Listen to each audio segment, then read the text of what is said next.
जय माता दी। नवरात्रि के चौथे दिन माँ कुष्मांडा माता की कथा।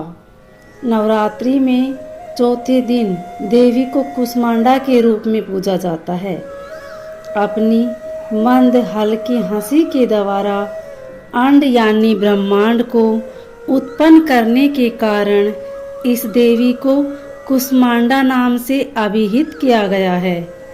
जब सृष्टि नहीं थी, चारों तरफ अंधकार ही अंधकार था, तब इसी देवी ने अपने ईर्ष्यत हास्य से ब्रह्मांड की रचना की थी। इसलिए इसे सृष्टि की आदि स्वरूपा या आदि शक्ति भी कहा जाता है।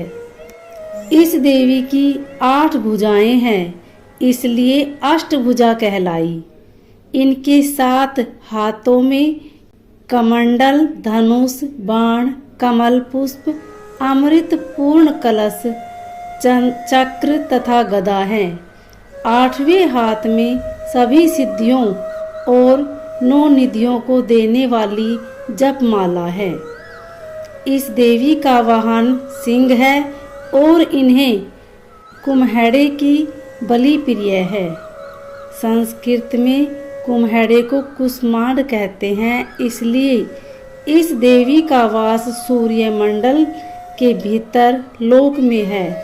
सूर्य लोक में रहने की शक्ति क्षमता केवल इन्हीं में है, इसलिए इन्हें शक्ति की कांति और प्रभा सूर्य की भांति ही दैधी पैमान है।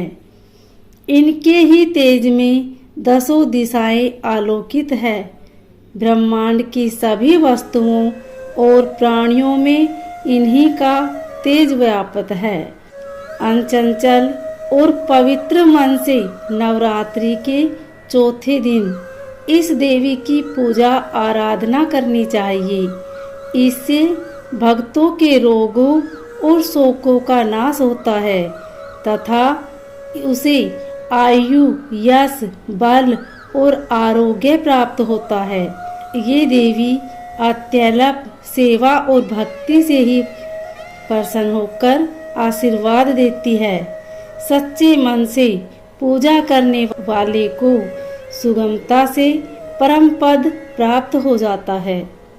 विधि विधान से पूजा करने पर भक्त को कम समय में ही कृपा का सूक्ष्म भाव अनुभव होने लगता है।